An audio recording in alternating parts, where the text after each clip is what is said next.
Pozdravljeni v oddaji Spoznajmo jih, berimo skupaj, tokrat iz rezervata za poezijo, pesem Esada Babačiča, slovenskega pesnika in publicista, tudi znanega glasbenika in med drugim Lirikonfestovega lavreata, dobitnika vseslovenske književne nagrade, velenica Čaša nesmrtnosti 2014 za vrhunski 10-letni pesniški opus. Njegova pesem Umiranje na položnice. Nisi maral poezije in tistih, ki jo pišejo, samo položnice si plačeval, zase in za svoje, samo obroke si plačeval in molčal, zase in za svoje.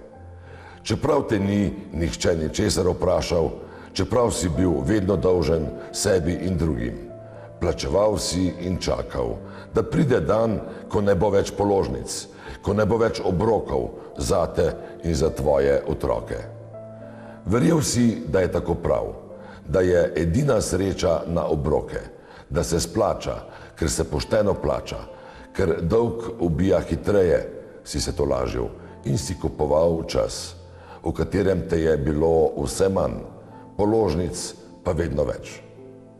Še jeza te je minila, ko si se zavedel, da boš plačeval do smrti in da boš še potem na položnicah z imenom in priimkom svojih otrok.